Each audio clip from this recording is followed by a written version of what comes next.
3 years ago, if someone told me that the guy who built his entire brand on being the perfect husband would become YouTube's most hated man overnight, I would have laughed. But here we are. And the story I'm about to tell you is so wild, so completely insane, that Hollywood couldn't write it better. But first, let me ask you something. Have you ever wondered what it's like to lose everything you've built in a single moment? Because that's exactly what happened to Ned Fulmer, and the way it all went down will blow your mind. Now, I know what you're thinking. Another YouTube drama story, right?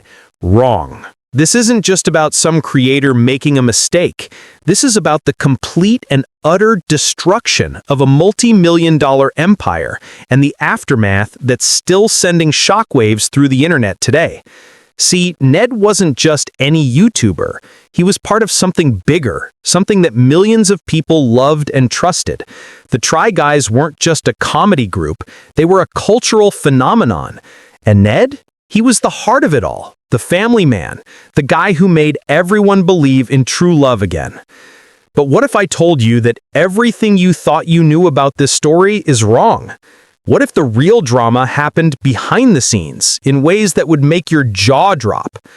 Let me paint you a picture. It's 2018, and four guys from BuzzFeed decide to break out on their own. Keith Habersberger, Zach Kornfeld, Eugene Liang, and of course, Ned Fulmer. These weren't just random internet personalities. They had millions of subscribers hanging on their every word. And Ned, he had found his niche, his golden ticket. While Keith was the food guy and Eugene was the fashion icon, Ned became something else entirely. He became the wife guy. And trust me, this title would come back to haunt him in ways he never saw coming.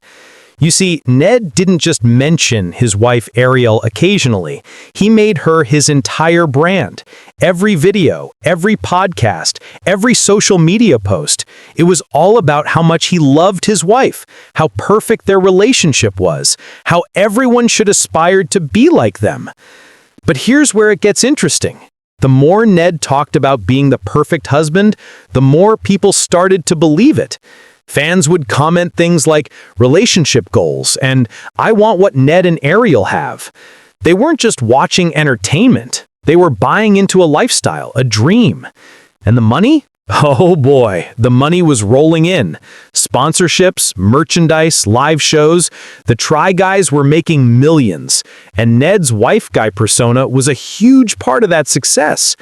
But what happens when your entire brand is built on something that isn't real? Now, I need to tell you about September 2022, because this is where everything changes. Picture this. It's a regular day, fans are excited about new Try Guys content, and then boom, the internet explodes. Photos surface. Not just any photos, but pictures that would make your stomach drop if you were Ned Fulmer. Him with another woman. Not his wife. Not Ariel. A woman who worked for their company. But wait, it gets worse. This wasn't just some random affair. This was a workplace relationship with someone who had power dynamics involved. The woman? She was an associate producer for their company. The implications were staggering. Within hours, the internet turned into a detective agency. People were analyzing every photo, every video, looking for clues they might have missed. And what they found was disturbing. Fans started going back through old videos, and suddenly things that seemed innocent before looked completely different. A lingering look here, a comment there. People were connecting dots that painted a picture of deception that went back months, maybe even longer. But here's what really gets me angry about this whole situation.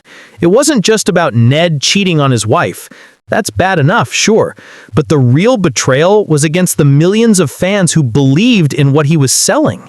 Think about it. How many young couples looked at Ned and Ariel and thought, that's what we want? How many people bought into the idea that perfect relationships exist because of what Ned was putting out there? And the other Try Guys?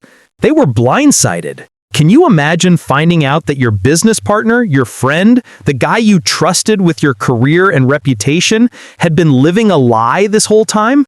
The response from Keith, Zach, and Eugene was swift and brutal. They didn't mess around. They didn't try to cover it up.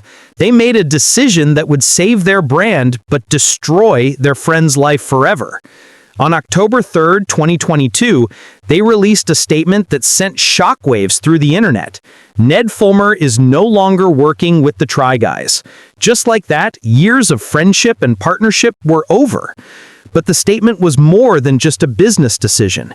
It was a masterclass in damage control.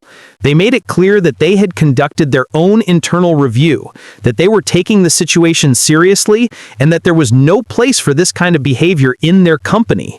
The editing marathon that followed was insane. The Try Guys had to go back and edit Ned out of videos that were already filmed, already scheduled to be released. Hours of content had to be reworked. And the cost?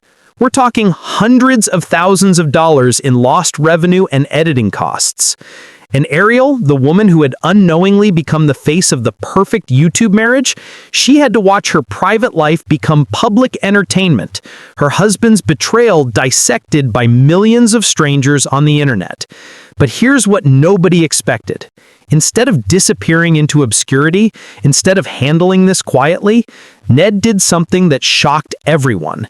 He posted a statement. Family should have always been my priority, but I lost focus and had a consensual workplace relationship. Consensual workplace relationship. Those words would follow him forever. The internet's reaction was immediate and merciless. People weren't just angry about the cheating, they were angry about the way he tried to minimize it. Lost focus? That's how you describe forgetting to do your laundry, not destroying your family and career. And the word consensual in relation to a workplace relationship with power dynamics, that opened up a whole other can of worms about what consent really means when your job might depend on it. The Try Guys viewership initially took a hit, but something unexpected happened.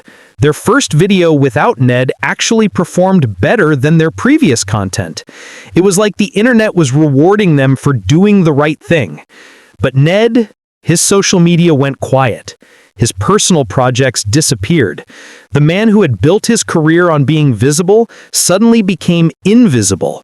For 2 years, we heard nothing. No interviews, no statements, no attempts to explain or apologize further. It was like he had vanished from the face of the earth. Until now. September 16th, 2024. Nearly 2 years after the scandal that destroyed his career, Ned Fulmer breaks his silence with an interview in People magazine. And what he says will shock you. He announces that he and Ariel are still together, still married, still working on their relationship through couples therapy. The woman everyone thought would divorce him immediately had chosen to stay and fight for their marriage. But that's not even the most surprising part. Ned reveals that he's launching a podcast called Rock Bottom. And the timing? The first episode drops on September 17th, just 1 day after the People interview. This isn't just a comeback attempt. This is a calculated media strategy. But the question everyone's asking is, will it work? In the interview, Ned says something that made my blood boil.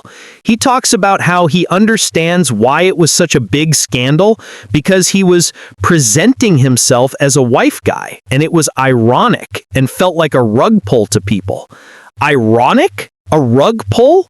Dude, you didn't accidentally present yourself as something you weren't. You built an entire brand on a lie and profited from it for years. But then he says something else, something that actually sounds genuine for the first time. That must have been really painful and devastating to viewers. Finally, some acknowledgement that this wasn't just about him and his family, that the millions of people who believed in what he was selling were hurt too. Here's what really bothers me about this whole situation. Ned talks about how he and Ariel have a much clearer sense of boundaries now, how they're understanding and respecting each other's boundaries. But what about the boundaries he crossed with his employee? What about the professional boundaries he violated? What about the boundaries of trust he broke with his business partners and fans? The couple is apparently building a new foundation of trust through therapy. And honestly, good for them. If they can make it work, if they can rebuild what was broken, that takes incredible strength from both of them. But here's what I want to know. What about the other woman, the employee whose life was turned upside down by this scandal? Where's her story? Where's her chance to rebuild? Because while Ned gets to rebrand himself as a redemption story, while he gets magazine interviews and podcast launches, what happens to the people who got caught in the crossfire of his choices? The Try Guys, meanwhile, have thrived without him. They've brought in new collaborators, their content is stronger than ever, and they've proven that their brand was bigger than any one person. But I can't help but wonder, do they ever think about what could have been? Do they ever wonder if their friend, their business partner, could have been saved if they had seen the signs earlier? The internet's response to Ned's comeback attempt has been mixed. Some people are ready to forgive, to give him a second chance. Others